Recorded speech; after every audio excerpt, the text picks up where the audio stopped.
We are back for another Cash It Pod episode, coming to the final stretch of the NBA season. Few days away from the MLB season. We'll have more on that later this week. John, red hot week to start last week. Didn't close ideal. Some bets just didn't land our way. Had an edge in a lot of those games, though. Overall, how the weekend treats you outside the bets? I know the bets weren't ideal. The bets weren't ideal. Tough bets. That's what we talk about all the time, having an edge. We certainly had an edge. Sunday, we made 3 bets. We had Mavs minus 9.5 that we bet from Saturday. That game went off at 12. We just got no help from this Luka Kyrie combo. Luka went 0 for 6. His first 6 shots, didn't score a field goal till 5 minutes till halftime. As I said in the video we made, Kyrie was worried about getting fans removed. I mean, what are the opposing fans supposed to do? Are they not supposed to boo you? Like, I don't know if they called them anything special, but shut the fuck up and play basketball and try. They need every win right now. Before play tonight, they're a full game out of the final play-in spot. So they've been a nightmare since Kyrie. This is his MO. I mean, this guy's got all the talent in the world, but wherever he goes, it's just not a winner. And that's all. That's all it means. You can take all the stats you want. You're either a winner or a loser, and he's not a winner. That's all I can say. But past that, we laid 9.5. Game went off 12. Just didn't get the job done. We did have a love bet. We lost one of our rare losses on a love bet. I waited for the info to come out that both Bogdanovich and Hunter would be available for the Hawks yesterday. Hawks were on a back-to-back, no travel, because they played the night before in Atlanta. They were available. Once I knew that, we took 2.5 on that game. That was the side. That game went right down to Memphis 1. All the sharps were on the game. Guys, What I tell you is what we do. We put you on the sharp side at the sharp number. We're going to win a lot more than we lose, but we're still going to lose some games. So, how could you bet against Memphis? Well, every sharp guy in the world bet against Memphis, and every fucking square bet on Memphis. And that's how so the squares, give one for the squares. But this is how it's done. We bet the right number. Same thing with the Lakers. Lakers announced LeBron's going to play, and I'm salivating because I know they're going to make it an inflated number, and they did. 6.5. There's still no D'Angelo Russell. You can't expect. I didn't even expect LeBron to play as much as he did. He wound up playing 30 minutes. But that was an easy one. We took 6.5. Again, sharps let the game go high. When it hit 6.5, banged it all the way down. That game closed 5. And again, that game we won outright. But whether we win or lose, we're on the right side. You can't look at every game and sweat every single game out if you're a degenerate. We're investing. Just keep investing through the rest of the year. You're going to make the money. Always say it. You beat the number, you beat the game. And we beat the number by 1.5 in each of the 3 games yesterday, and we'll continue to do so. What is getting a little rougher, as you guys see, if you're a knowledgeable fan, and I got to be honest, that's all I want. I think I'm getting tired of the rookies that come in and they're crying, and you didn't make a bet, and shut the fuck up. Don't even become a member. Pay somebody else. Guys, I bet when I have an edge, when I feel we can win a game. One of the guys actually said, when are the live bets or the love bets coming? Well, they come when we have a big enough edge to make it a love bet. I can jerk your guys' chains and tell you I got a super whale max bet and you want to pay extra for it. I don't. But this isn't a game, okay? We bet, and we bet bigger when we have a bigger edge. Thought we had a bigger edge in that Atlanta game. Was going to be Morant's first game back in the starting lineup. Memphis didn't really have much to play for. Pretty much, they're in that 2 seed. Don't see them overtaking Denver. Don't see Sac overtaking them. They've already clinched their division. Atlanta needs every game. They're in that play-in spot. There was a revenge angle there. Grizzlies beat the Hawks by 25 in Memphis earlier. So there's always a reason why we're betting certain games. But as I say now, it just gets tough. You've got teams in tank mode right now. You talk about the Portland Trailblazers right now. We've talked about them all year, how they're shorthanded, even before they traded Hart. So they started the year, Lillard, Simons, Hart, Grant, Nurkic, a solid starting five. Just no depth on the bench. They trade Hart, and now those other four guys, they're pretty much shut down for the rest of the year. So now we're just getting a grasp on how to evaluate the rest of that squad. You guys are seeing this Tuesday morning. We're shooting this podcast Monday night where they'll have already ruled out the all four of them and look for them to be shut down pretty much for the rest of the year. Now, they played a tough game last night against Sunday night against Oklahoma City. If we knew ahead of time that all four would be out, we kind of thought they would be out, but we left open a door, the possibility that they may play. If we knew all four would be out, this would have been a lay. This line now up to 11.5, and they might win by 20. Going to be tough for Portland, their B team, their backup team, to put 2 games solid back to back. But a lot of guys, you have to know the injuries at this time of year. Milwaukee Bucks were as high as an 18-point favorite this morning until the news broke. And again, we're talking about the games Monday night. The news broke that Jrue Holiday and Giannis will both sit out, and that game went from 18 to now 13. So we're only going to be betting when we know the injuries or when we really could safely assume. I was actually wrong assuming Embiid would play. Now, again, we're talking about Monday night. The Joker's won the MVP the last 2 years. Embiid's had some things to say about it. He feels he should be the MVP. Well, then how don't you play against the guy that's got the MVP the last 2 years? Thought for sure he'd be in that game. He's sitting out tonight, again, last night, while Harden will play. So a lot of guys, they're managing guys, that teams that are going to be in the playoffs.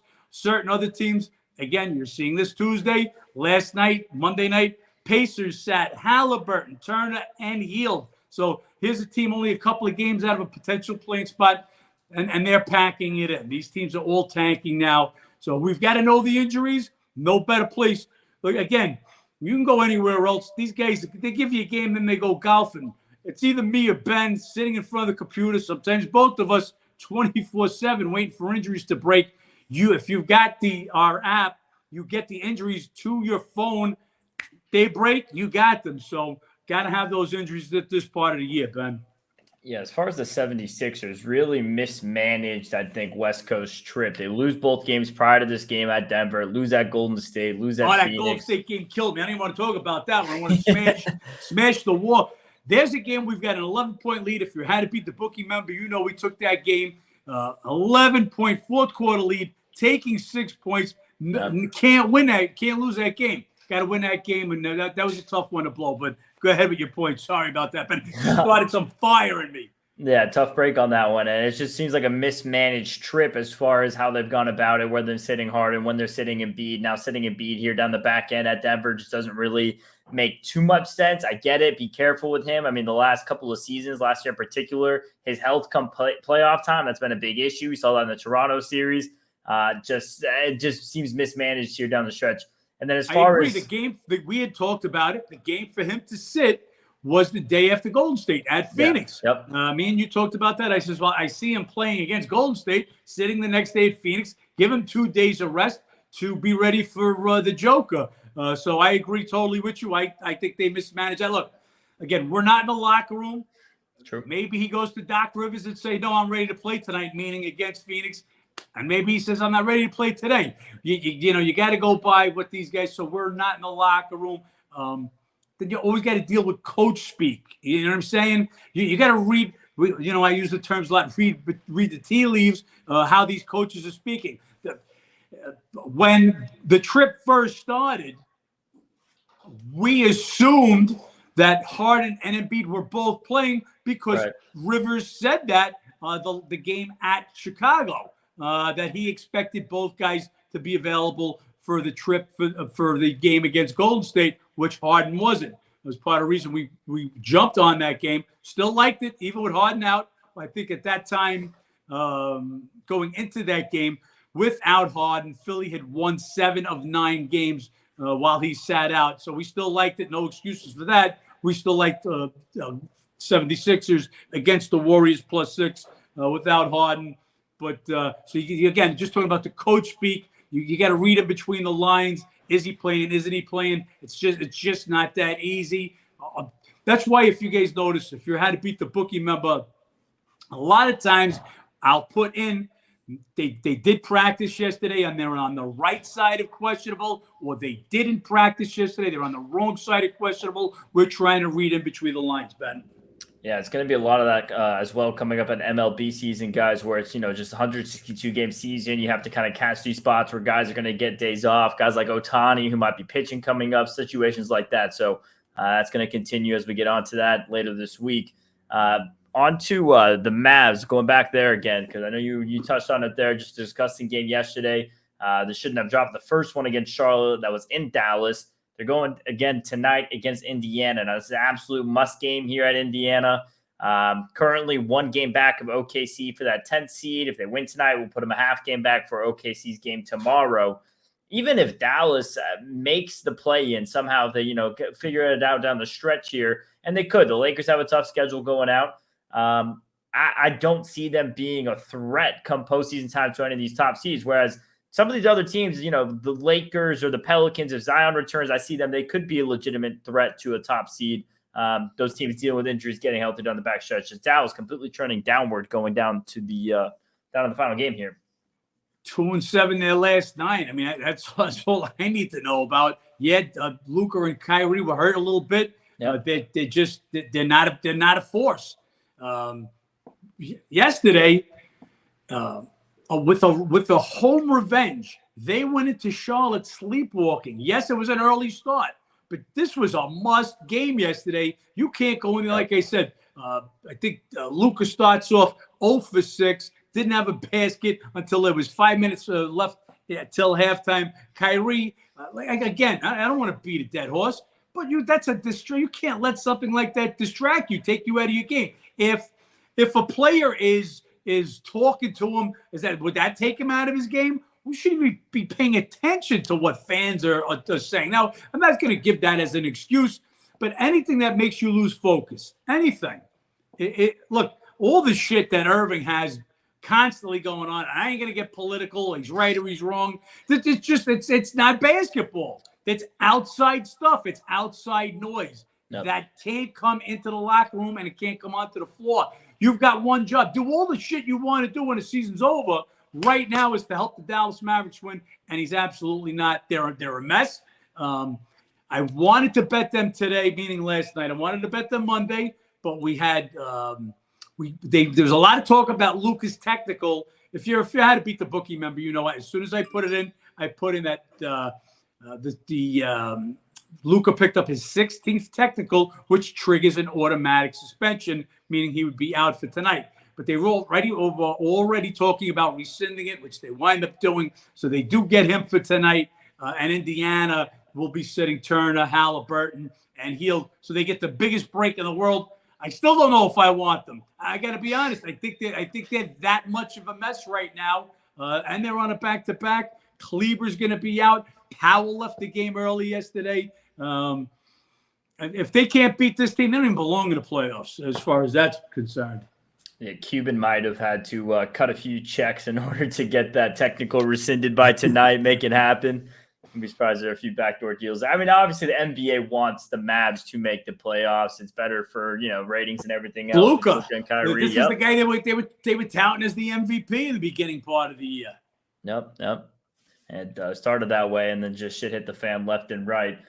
We can get into a little bit of the Tuesday cards. You guys know we're doing this Monday, so we'll talk on some of these Tuesday games. Only one back-to-back going to be with this Pelicans team. So we'll see what they have going on tonight at Portland and at Golden State. I would imagine they win this game at Portland. Question is by how much. It's a game they need. Portland's sitting everybody, so we'll see how fresh they are on the back-to-back. But starting at the top of the card, John, we have the Celtics team, second best there in the East, going at Washington. They're coming off a monster win against the Spurs. Tatum sat that game out. He's probable for tomorrow. And then you have this Wizards team and just 3-10 their last 13. Those 3 wins against 2 of the worst 3 teams in the Pistons and the Spurs. Celtics have dominated the matchup a little bit recently, winning the last 4 meetings by an average of 24.5 points. It's not a game I'm looking to lay a number here with Boston. It just seems Washington's kind of wrapping it up. Beal and Kuzma both questionable. Obviously, have to see if those guys are in. Both out, already ruled out. Oh, there we go. Kuzma and Beal already out. They're in tank mode. They're not trying to win. Yep. As you said, Boston pretty much owns them lately. Boston, they're a game and a half behind Milwaukee, depending on what Milwaukee does tonight. Even without Giannis and Holiday, should still beat Detroit. So if you guys will look at this tomorrow, Celtics should be 2 games behind. And guess who their next opponent is? It's Milwaukee. So could this be a little bit of a look-ahead game for the Celtics? But they should be able to bury a Wizard team that's pretty much on the tank right now. Overnight line on this one. DraftKings got it up 11.5. I feel it's every bit of that with both Kuzma and Beal out. Tatum will return also, by the way. He sat out on Sunday. Yeah, it might be Brown's time to get a turn to get a timeout. Time off. Couldn't say that right there, especially with Milwaukee sitting Holiday and Giannis tonight. Maybe they're prepping up for that a little bit as well, so they'll match it. Well, Milwaukee does get Indiana first before they get Boston. This is the Celtics' last game before they get Milwaukee. This next game, John, Heat at Raptors, pretty interesting. I mean, play-in wise, these look like it's going to be 2 of the 4 play-in teams. Just because a potential preview of what we could see with the play-in. Miami right now holding down that 7th seed, so they would have that home court advantage in any of this. So this one at Toronto, maybe a little bit of a preview of that. Trent questionable right now, Barton questionable there for Toronto. Heat coming off a gross second half against Brooklyn. I think they put up 69 points in the first half and then just were no-show in the second half. 4-2, 3-3 against the spread their last 6. They have been better on the road than they are at home. And Toronto have been playing pretty well, coming off a win against that miserable Washington team. Tough for me to get a read on this game. They play the matchup tough. Raptors 5-1 against the spread the last 6 meetings. Slightly into Toronto, but really a tough game to get my head around. Numbers right there. Overnight lines right now, you're looking at 2.5 or 3, depending on the book. And that's right where I make this game. And that's without Trent in the lineup for Toronto. He's missed the last couple of games.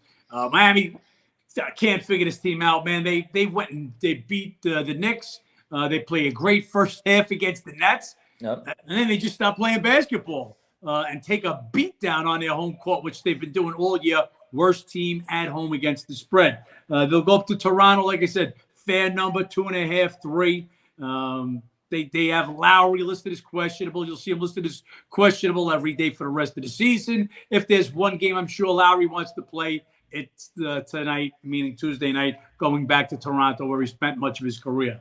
Right. And Cavs Hawkshaw next game on this card.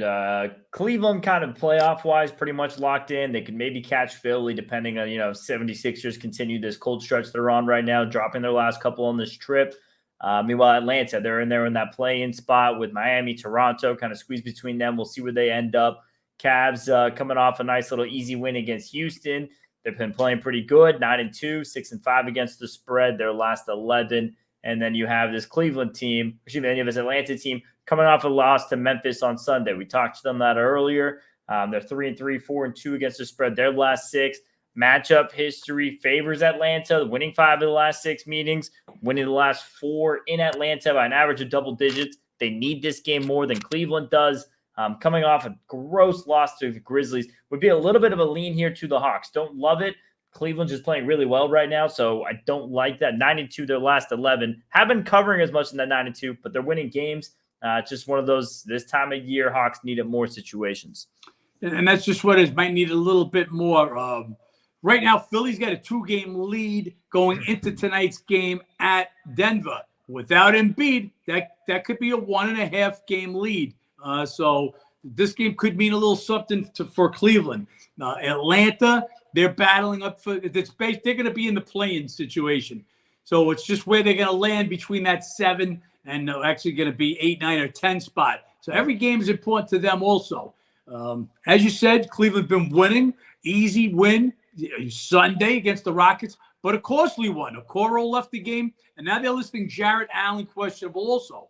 If Allen is out, I would be taking 2.5 with this game. We'll be waiting on the injury news. As I said, they've got the Cavs 2 or 2.5 on the overnight, depending on the sports book.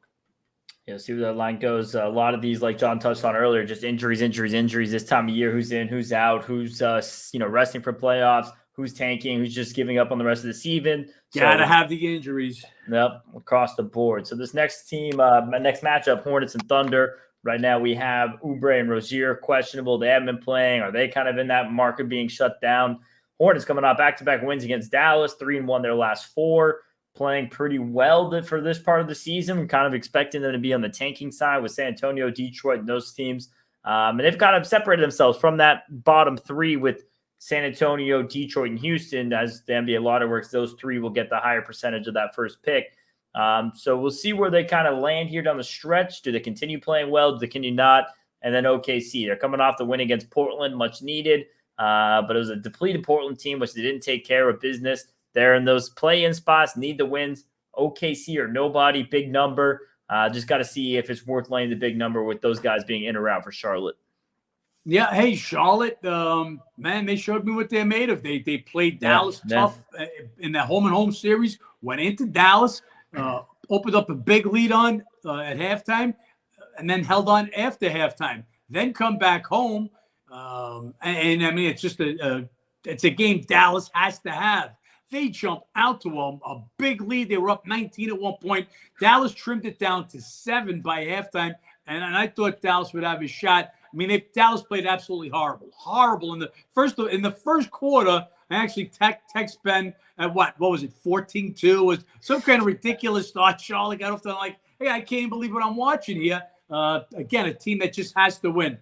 Charlotte played 2 good games in that home-and-home series, so it looks like they're not giving up. They're not tanking. They're playing their guys, Oubre and Rozier. Those are their 2 leading scorers with Ball, who's been out, obviously. So you got guys in there, P.J. Washington and Hayward. Those are pretty much your only 2 other NBA-type players in that lineup, and they're getting it done. They're dusting off Dennis Smith Jr. He's in there as their starting point guard. When I looked at the talent on the 2 teams, and I'm talking about Charlotte and Dallas, I'm like, how is this even a game? Yep. You know, you've got 2 of, let's call them the top 8 players in the world in Kyrie and Doncic, Luka and Kyrie. How's this possible? You know, this is what gambling's about, guys. This is what it's. All we can give you is an edge. Our edge went from Dallas 9.5 to 12. It stopped there because Charlotte won the game outright. So Charlotte, we'll see do they have a little letdown after a 2-game sweep over Dallas going into OKC. OKC playing for that play-in spot. They've got every game is important to them. And they'll be 4th and 6th, but really not a lot of travel. They had 3 games of those 4 games in L.A. 2 against the Clippers, then 1 against the Lakers before going to the to see Portland, and now back home. While Charlotte's been back and forth, and that they have a real 4th and 6th, so they have a little edge there. If Oubre and Rozier are out, I'll give them a little bit more edge. As Ben said, can only want the team that is going. Same thing I said with Dallas the other day. We know that they're coming for the game. Well, they're supposed to come for the game. You don't know if Charlotte is. That's why it's tough to bet these certain teams when they've got nothing to play for. So right now, I need the teams that's got something to play for. OKC does. Charlotte really doesn't. Orlando's on a trip to Memphis next. Another one of these teams. Are they going to show up? We don't know, but they've been playing well. 4-2, 6-0 against the spread their last 6. So 6 straight covers for the Magic. Do they keep it going at Memphis? Coming off a win against Brooklyn. You have this Grizzlies team they've been playing well. So, I mean, the 9-1, 5-5 against the spread. Best straight up record at home. Morant, 3rd game back, played almost 30 minutes, scored 27. He looked better, so he's getting his rhythm back. And Memphis has just dominated Orlando recently. Last 2 meetings in Memphis by an average of 22.5 points. Do the Grizzlies, start to pump the brakes at all? Is this about finding chemistry with Morant still down the stretch? Get some easy wins, get a couple of blowouts under the belt. So weird game to wrap my head around. This could be an interesting halftime game. Grizzlies typically pretty good on the first half. Mentioned that last week. They've been doing that with these lesser teams and blowing them out early. Maybe we start to see them restrict and play a bit more conservative in the second half. So could be an Orlando halftime line, but my lean on the game is to Memphis. Just too good at home, especially with the matchup history. Look, they've been great at home all year long, and they're hot right now. And there's no reason for them to pull it back in just yet. Still got a couple of weeks left. You still got some games to play. You want to get Morant totally on board and involved in the offense. So I don't think they're going to be pulled back just yet. But like you said, Orlando, they're not tanking, playing good basketball. 3 straight home wins. Wizards just say, okay to Wizards. But then they go and beat the Knicks. And then they go and beat up Brooklyn after Brooklyn just played a great game against Miami. So Orlando, not giving up the ship. But Memphis has pretty much dominated them, especially at home recently. 8.5, fair number. If that's the case with nobody out, I'll be staying off that game. And last game, Pelicans, who are on the back-to-back coming from Portland. We'll know more about them as of Tuesday. As you guys know, it's Monday. Golden State coming off a bad loss against Minnesota. That was a really necessary game for them playoff-wise. You have Timberwolves breathing down their neck in that 7th seed. They own that matchup, especially at home. Didn't take advantage of it. Decent right now. They're playing decent. 3-1 their last 4. Best NBA against the spread record at home. 30-8 straight up at home. And they're going to be getting a Pelicans team on a back-to-back who, if they take care of business against Portland tonight, might be a little bit more of a give-up game. They might rest some guys down backstretch of the trip. So lean to Golden State. Really big number. Have to see what kind of a Pelicans team is coming tomorrow, though. Yeah, hey, depending on what happens tonight, I mean, you can have Golden State as of tonight, Monday night, is 39-7. Mm-hmm. Minnesota Timberwolves are 38-7. They played Sacramento. They're going to have their work cut out for them. Cat is out. Edwards is questionable. But if they come with a W, they're 39-7. New Orleans, let's anticipate they're going to beat Portland tonight. It means they're 38-7. So they can be going into Golden State tomorrow. Hey, Golden State's going to need to win that game, or they run the risk of dropping down into the play-in game. I'm interested to see what happens with the Pelicans tonight. Do they have an easy game? Can they get Ingram, McCollum, Valanciunas on the bench for the bulk of the fourth quarter so they're rested, not in a full back-to-back?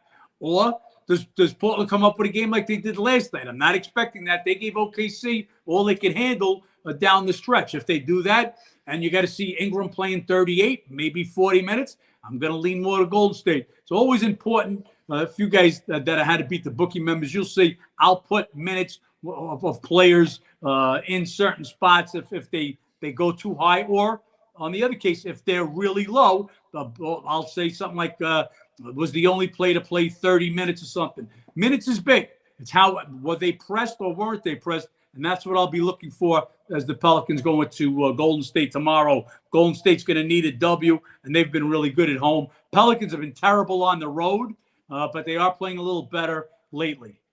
Yeah, coming in on a little bit of a winning stretch. This Golden State team, last 6 games, 3 at home, 3 on the road. Next 2 at home, Pelicans, Spurs, then OKC. So we know the story with them all season long. Can't get it done on the road, but getting it done at home. And this being one of their 3 last home games, really had to take advantage of it. They do get a blessing. They get Portland at Portland, their last game. So, if the Blazers continue doing what they're doing, should be a little bit of a layup game for them. But I mean, with Golden State being their struggles on the road this year, I don't think anything's a layup anymore. Yeah, no, I expect Portland. They're done. I don't think we're going to see Lillard anymore for the rest of the season. If we were to, I thought they were resting these guys last night for them to play today, or at least Lillard to play. You think they're going to play a guy like Lillard in front of his home fans. If you want to shut him down on the road, but you got season ticket holders, you got other guys coming to see the game, you might want to play your superstar.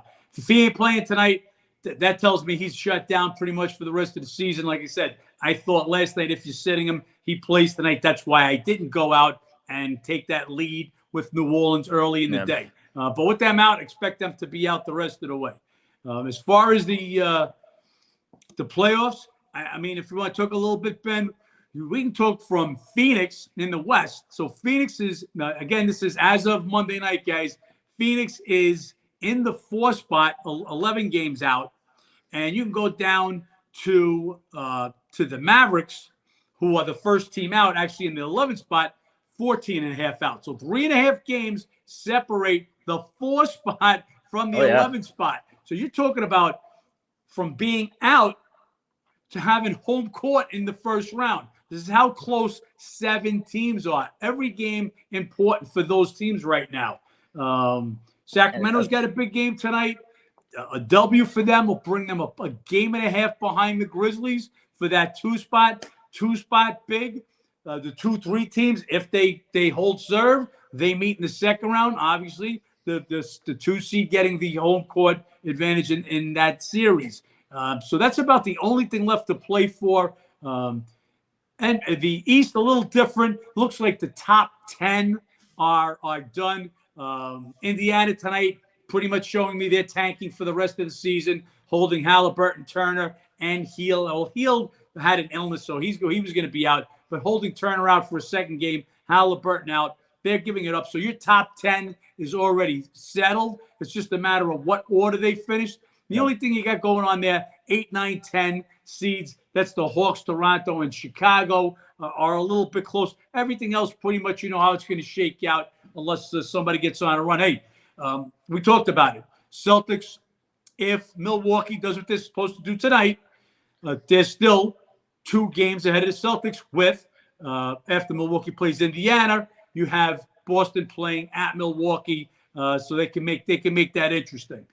So that's close, but the real race is in the West. Every game is a big game out there. So with the West, you know, those teams that you mentioned being all 3.5 games apart, all the way up from, Phoenix down to Dallas, it's going to be interesting because that whole 7-team stretch is so tight. I mean, come playoff time, I mentioned it before, Denver, we have yet to see it come playoff time, Nuggets be a threat to some of those top teams. Now, granted, this is the deepest they've been, healthiest they've been the last couple of seasons. Maybe it's that year. But a lot of those teams, I mean, if the Lakers can be healthy, if the Pelicans can be healthy, if you have any of those teams that maybe drop off, Golden State or Phoenix, the Clippers even, if they drop off down the stretch, wound up in the play-in, get Memphis, Sac, or Denver early on, could be problems out there in the West. Going to make a very interesting playoffs. Without a doubt. Look, you've already got a bad break with the Clippers. Clippers started to play really good, and then they lose Paul George. Mm-hmm. Now he's already ruled out for the rest of the regular season. Don't know if he's coming back for the playoffs. And what version of him will you get? We think we're going to see KD back Wednesday, the next game after tonight. Tonight being Monday night for their next game. Can he get up to speed before the playoffs start? Look, those first few games with KD and Booker on the court at the same time, that looked lethal. They to me became the best team in the West just that quick, better than Denver. Now you got Morant back. That brings Memphis. Memphis has started to rise to the occasion again. They look like they were maybe Morant getting caught on Instagram with a gun was the best thing could happen for Memphis. Straighten his fucking ass out, and he comes back and gets their stuff together. So, I mean, anything could happen in the West. Look, especially in a play-in one-game series, if Dallas winds up making it, as we said earlier, let's call Kyrie and Luka 2 of the top 8 players in the world. Well, if they get hot one night, they can shoot the lights out of any team. And, you know, this is the NBA. And that's what we're talking about, how close that Western Conference is. Anything can happen any given night. As far as the East, personally, I think Milwaukee comes out of the East this season. I thought that pretty much from the get-go. We'll see how Boston looks. Obviously, Boston's kind of had Milwaukee's number. Did take them deep last playoffs without Middleton. If they can still stay healthy, we'll see how effective they'll be if that matchup comes to light. I don't see any of these teams getting past Milwaukee, though. As long as they're healthy, Holiday's been playing as good as he's played since he's put on a Bucks jersey. Lopez playing at a best. I mean, they're deepest they've been. I don't see anyone coming at Milwaukee. I don't know if you agree with that. Maybe you're higher on Boston than I am. Love the way Boston was playing. They had that little dip. Now it looks like they're starting to get their stuff back together again. Going to be a great series. Right now, I've got Milwaukee rated as the better team. What's taking them there? Middleton back, playing better and better. Mm-hmm. Look, if it came down to it right now, with Milwaukee having the home court. They've got the best record in the NBA. You've got to give Milwaukee the edge. Philly looks like they want to get there, and then they just set you back. So Philly and Cleveland, they're just in that next level below that they can beat everybody else pretty much. They can beat probably most of the teams in the West in a series. I just don't think they can get to the level to beat Boston or Philly. So I think it's those two, Boston and Milwaukee, in a showdown. And yeah, if it's right now, I got to give Milwaukee the edge. Obviously, all has to do with health. Who's going to be healthy going in? Celtics had that nice run last year, but we talked about they went through a gauntlet. They went through Brooklyn, Milwaukee, and Miami, the other top teams in the East. They were playing an 8-man rotation, and they were just one out when they got to Golden State. So let's see. They're starting to give some guys rest. They rested Tatum yesterday. Let's see what happens. But, yeah, Milwaukee's definitely got the edge. And, I mean, the West, flip a coin. How's KD coming back? Right now, I've got Denver rated the best team, and they got the best record, so no big surprise, and I've got them rated the best team. KD comes back. Could he get back there real quick again? Mm-hmm. Paul George, can he come back during the playoffs? Look what happened to the Clippers last year. They got knocked out by the Pelicans in the play-in game. So anything can happen out west. We'll see what goes on there. Yeah, as far as the 76ers in the East, I don't know if they can get on that level of Boston, Milwaukee, and really just come playoff time. I mean, I don't know if it's the play style of Harden and Embiid both being so dependent on drawing fouls that, Wilson's whistles tighten up a little bit come playoff time. Maybe that's part of it. Not entirely sure. But similar to Denver, just haven't seen them take it to that next step in the playoffs. They had that one run with Jimmy Butler, obviously the big Kawhi Leonard fadeaway jumper, Game 7, that kind of steals show from that. That was their deepest run. Don't know if they're going to be able to top that with those two teams ahead of them in the East. Yeah, no, those are, like I said, those are the two top. They're the front runners. Cavs and Philly 76ers are on that next level. And then, like I said, you take the West and just tell me who's the healthiest, and I'll tell you who's going to be able to win that Western Conference. Yeah, it really does come down to that. Those two younger teams up at the top, Sacramento and Memphis, would have a little bit more comfort in maybe Memphis taking that next step this year, but even still, I feel too young to make that big run and actually come out of the West. So I feel like Memphis got some great experience last year. They were in the big games with Golden State. I think Sacramento's got to first go through that. They've had a phenomenal year, exceeding all expectations, better than they've been since the Chris Webber days in Sacramento. But I wouldn't be shocked if they're the team that gets upset round one by one of the good, solid teams that come out of the bottom of the West with them all being so bunched together. It's really just the more veteran teams, if you will, down there with Clippers, Golden State, Phoenix, if you want to throw them in that. And obviously down lower, the Lakers and maybe the Mavs. If they let's say right now, hypothetically, if it's Sacramento Lakers, if that's the matchup, the round one matchup, and let's call them both healthy. LeBron's back to being healthy. They get Russell back. I got Lakers favored in that series. If that series was to happen right now. Yeah, I completely agree. And you talk about matchups there. That's a big thing come playoff time. Matchups. Lakers match up with some of those top teams well. Match up with Denver pretty well as far as the depth in the paint. And with obviously Anthony Davis, one of the better guys in the league to try to match up with a guy like Jokic. So some of those bottom teams do match up well. And then Pelicans. Pelicans got interesting last year around the play-in. If Zion can find a way to get back in time, I mean, could make things interesting there as well. Don't know about Zion. I mean, it's for the amount of time this guy's on the court, I don't even know that he's worth talking about at this point. Look, when he's on the court, yeah, he's great. It's like we're going to baseball season, so let's talk about Buxton. When he can play, he's great. But he plays half the games. You got to be on the court or the baseball field to help your team out. It's like DeGrom. DeGrom might be one of the best pitchers I've ever seen. I've seen Tom Seaver in his heyday. I've seen some great pitches, but he's not on the field. Maybe he'll get a little healthier in Texas. Let's see. But you've got to be out there. You just can't be the greatest. basketball season is 82 games. Now, you can't play 50-something games and be an MVP, or, I think they've had that debate, or even be an all-star. You've got to be out there. Same thing, baseball. You're going to be out there for 20 starts for the year. You can't give me 20 starts, and you got to do more than that. You got to be out there. You got to be healthy. That's what it's all about. So we'll see how that shakes out. But Zion, the Pelicans, they're way down. They're playing hot right now, but that's what happens to these teams.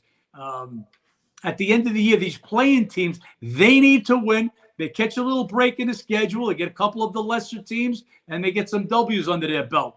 Again, they should get another W tonight, playing a depleted Portland team. Mm-hmm. Let's see how they do tomorrow night, meaning tonight, Tuesday night, at Golden State on a back-to-back. We'll see how they do. You guys will know before us as you guys are watching this. MLB season, guys, starts on Thursday. So moving forward with these episodes, we'll have a lot more dual coverage of MLB and NBA. Later this week, we'll have more of a deeper dive on the MLB season, a lot of offseason changes, some of these value teams. For those of you guys who missed it, haven't been a member before, haven't heard us talk about it at all before, betting MLB is strictly betting underdogs. So we'll go into some of those value teams that we're going to see in those divisions later on this week. What we will say, I don't want to get into a big baseball thing. We're going to do our baseball preseason. I guess we'll do it and get it out for Wednesday or Thursday morning. The biggest thing about the season is the scheduling. This will be the first time that you'll play every team in the major leagues. That never happened. I mean, look, I'm an old school guy. I'm from a time when the American League only played American League. National played National. There was no inter-league games. Now, not only there inter-league games, you'll play every team. So what they're taking away, instead of meeting your division opponents 19 times each, so if you're in the American League East, the Yankees would play the Red Sox, the Orioles, the Blue Jays, and the Tampa Bay Rays 19 times each. Now they're only going to play them 13 times. So let's take – I'm just shooting this out there if you're a total player. So let's just say you're thinking about going with the Baltimore Orioles, and you're going to bet over. Well, isn't it nice that they're going to see 18 less games against the Yankees, Rays, and Jays? Those 6 games less also against the Red Sox, but let's call them 50-50 games.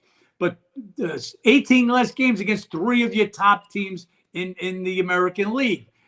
So they'll fill in those games. They'll see teams that they normally wouldn't see, like the Pirates, the Reds. So that's the biggest change. Well, what that's going to do for us is give us a lot more of a lot less of the mismatch games. The teams that just beat up on a division opponent, whether it's the Dodgers, the way the Dodgers you just beat down on, let's call it Arizona. So there's just going to be a lot more of the garbage teams, let's call it, in winnable games. So we'll see how that all shakes out. Colorado Rockies, if you guys know me, we bet them a lot at home. They always fight tough at home. So now think about Colorado again. They're going to have 6 less games against the Dodgers and the Padres, who are going to look. Dodgers are still going to be good. Yeah, they're not going to be good as last year, but they won 111 games last year. So if they're 15 games worse than last year, still pencil them in for 96 W's. That's what the win total set at right now for the Dodgers, 95.5. So that was okay. So just saying that. So that's a ballpark. That's a lot of games to be worse. And look, they're definitely not as good as last year. They got some pitching issues. Bueller, Gonsolin. This is the Dodgers save for Ohtani season. They didn't pay a lot of guys. They're keeping that capital available to kind of go all in on Shohei. So still going to be good. Absolutely. And they still made some pickups, but just not quite in the same tier. And here we go. We didn't want to get into baseball. Yeah, sorry. We're getting into baseball. So let's wrap this up with the NBA tonight so we can get back in here and try to win some money with these games. I'll be looking at just to get back to one game, some info that's also popped up. Now Gordon Hayward will also be doubtful for Charlotte. We talked about that game with Aubry and Rozier missing the last 2 games. They're questionable. Hayward doubtful. Is this now a shutdown game? But on the other hand, they just popped up Shy as questionable for OKC. So, guys, this time of year, you've got to know what the injuries are. Yep. Our app, you literally get the injuries right to the palm of your hand in a minute. As soon as we get them, they're sent out. Got to know the injuries. Can't be making bets at this. That's why you'll see this morning, meaning Monday morning, we didn't send out a bet real quick. Then we went on the Knicks with thinking Brunson would be in. 3 days of rest. He's been out. Figured this was a game that the Knicks needed to win. 3 straight losses. They're going to want to get that W. They got a team that they dominate. Rockets are the worst road team in the NBA. We laid 12.5. Let's see how it turns out tomorrow. But again, Brunson is out. But we'll be making less bets just for the uncertainty of who's playing on any given day. Like I said, you got an OKC team tomorrow. Needs the game right now, sitting in the 10 spot, and they've got Shy listed as questionable. So injuries are key. We probably will be waiting a little bit longer unless we know for sure. Like I said, at this point, it's all for Indiana's that they're tanking, Wizards tanking, Portland tanking. Waiting to see if Utah's going to play Markkanen tonight. Another team that was on the cusp of the play-in. Played, I believe, 3 of their last 4 games without Markkanen. Let's see if he's playing tonight. So got to be on top of these injuries, guys. They're so important because it tells you whether the team's going for it or not. It's not just that guy is out. It gives you the whole demeanor of the team, you know? Absolutely, and that's a big part of it. Like you said, make sure you guys download the app, How to Beat the Bookie, for those instant notifications. As far as injuries, you can also go to the website. That link is below. A lot coming up this week, NBA and MLB, obviously. So going to be a lot going on there, all one price as far as getting game previews for all the games and everything going on, getting injury updates and everything else. So for the best. Look, it's such a good deal, Ben, that if somebody else was doing it, I would pay, and so I'd have to do the work, okay? If somebody was giving a preview on every game, bets where you're beating your NBA games 1.5 and better almost every game. Give me value on my baseball games and give me a real. And when I say my ratings, I'm not saying like ESPN saying, well, this is who we say is number 1. I give you ratings that you have a home rating, you have an away rating, you subtract them, you have the base for the actual number that you see. Let me see if I can give you a game tomorrow. So you get Miami Heat. You go to my ratings. This is no secret. I've got Miami Heat rated 35.0 on the road. I've got Toronto rated 37.0 at home. The difference is 2 points. Well, they're a 2.5-point favorite tomorrow. The difference is if Trent plays or not. If Trent is in that line, it'll go up a little higher, and there's your number. And this is pretty much every game can be decided like that. Before the info came out on the Shy, Gilgeous-Alexander being questionable, they had Oklahoma City 9 points over the Charlotte Hornets. Again, go to my ratings. Charlotte Hornets, I've got rated 27.0 on the road. I've got the OKC Thunder 35.5 at home. Your start number is 8.5. As I said earlier, you've got Charlotte playing a 4th and 6th, and OKC playing 4th and 6th, but 3 of those games being in LA, so they didn't do as much traveling. And there's your number, 9. Guys, my ratings are the best. There's nobody that's even close. Compare them to ESPN, their FPI. Compare them to the Sagarin ratings, which have been around for decades. Nobody comes close to my ratings. And you guys will get those ratings for MLB season as well. So you'll have those for team projections. I know that was one of the things one of the guys said in the app on the chat the other day, saying he was bored, blah, blah, blah, asking for more bets. I know your thoughts on this, as far as those bored, people. Yeah.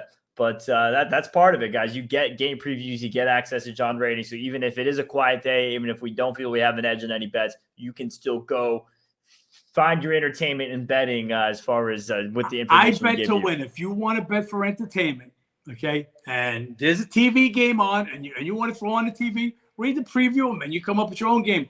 I don't do that, guys. There's always another game. We're going to finish the podcast. We're going to be watching tonight's board, working on tomorrow's games. Also working, I'll be posting the Major League Baseball ratings, the opening ratings. Those will be up by Wednesday. So we're always working. I don't have the liberty to watch every single game, nor would I want to. I'll watch some games when I can, jump around to a game that we're on, see if there's something for halftime. But we're always working. Again, I don't do this for entertainment.